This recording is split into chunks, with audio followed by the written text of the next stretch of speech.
Nesse vídeo você vai entender exatamente o que aconteceu na Venezuela e como que esse evento, essa fraude na Venezuela enfraquece e na verdade desmonta completamente o argumento usado aqui no Brasil pelo Alexandre de Moraes, pelo TSE, pela esquerda e pela imprensa.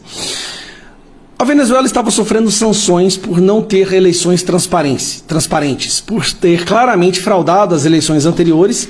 Então, com a ameaça de mais sanções ainda, inclusive vindo dos Estados Unidos, o Maduro foi obrigado a criar um teatro.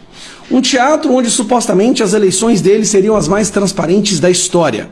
Lá, olha só, tem voto impresso. Inclusive ele zombou do TSE e das eleições brasileiras, falando que lá tem voto impresso e por isso é transparente. Mas qual era o plano do Maduro?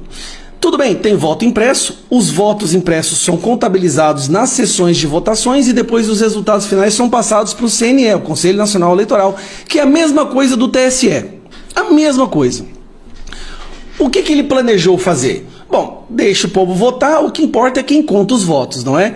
Deixa as pessoas votarem, não tem problema, mas na hora que os números forem mandados para o Conselho Nacional Eleitoral, a gente altera lá e publica o que a gente quiser e finge para o mundo que foi uma eleição transparente, afinal de contas, foi auditada com o voto impresso. O que ele não contava é que a oposição ia se mobilizar para que pegassem os votos impressos, contabilizassem e publicassem eles nas redes sociais.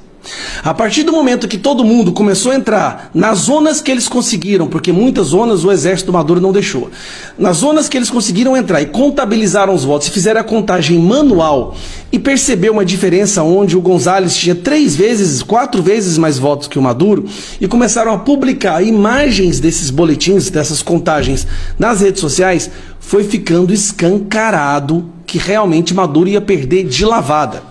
Até o momento onde a oposição estava fazendo a contagem, o resultado era esse. Nesse momento, se eu não me engano, estava com 70% das urnas apuradas. Repare como a história é muito parecida com a do Brasil. É muito parecida.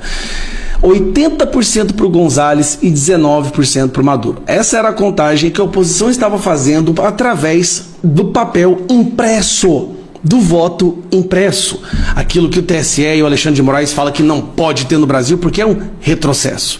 Mas Maduro usou o voto impresso lá para zombar da eleição brasileira.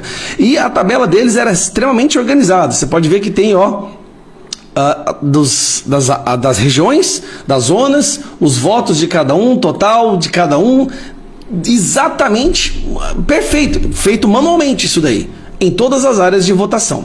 Beleza. Maduro entrou em desespero. Meu Deus, eles estão indo nas urnas e contando os votos lá e divulgando. Mobilizou o exército dele, o exército Maduro começou a entrar em todas as zonas eleitorais, em todas as áreas de votação e começou a sequestrar as urnas e os votos. Armados entraram lá e começaram a sequestrar as urnas e os votos para que a população parasse de fazer isso. De repente deu um apagão total no CNE, no TSE deles, muito parecido com o Brasil.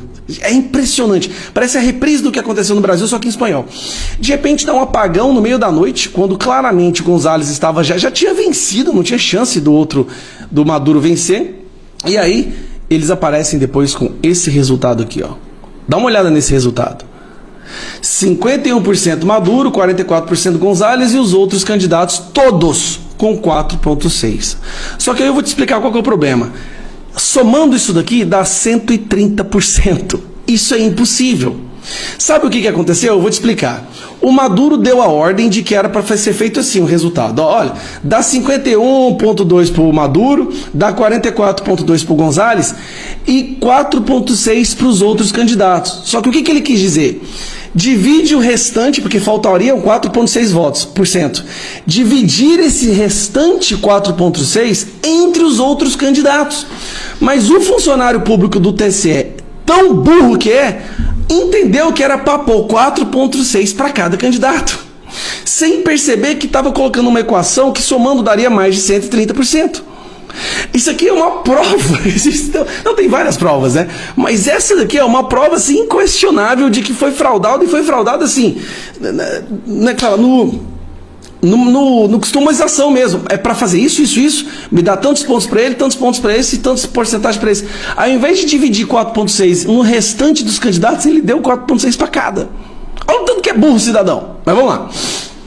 Para piorar, teve essa foto aqui, que o imbecil, que é de esquerda, então é imbecil, foi e publicou uma selfie dentro da sala de contabilidade, de contagem dos votos. Só que dá para ver as telas, e quando você vê as telas, olha, azul é Gonzalez, vermelho é Maduro. Dá uma olhada, azul é Gonzalez, vermelho é Maduro. E cada uma dessas telas é um estado. Então você consegue perceber aqui, olha aqui, vamos pegar aqui, ô desgrama. Você consegue perceber aqui claramente, olha isso aqui, olha esse estado aqui. O outro, que Gonzalez estava ganhando de forma esmagadora em todos os estados. Mas chega uma hora, eles declaram que venceram. Os principais países do mundo já não vão aceitar, já estão dizendo que não vão aceitar. Até o Gabriel Boric do Chile, que é um comunista, tipo um Guilherme Boulos, está envergonhado e diz que não vai poder aceitar essas eleições. Então o Maduro criou um teatro, mas ali ele cometeu uma falha, a oposição soube aproveitar dessa falha por causa do voto impresso, e que fique bem claro isso, gente. A fraude na Venezuela só está sendo escancarado para o mundo inteiro ver, porque lá o voto é impresso. E ele zombou do TSE por causa disso.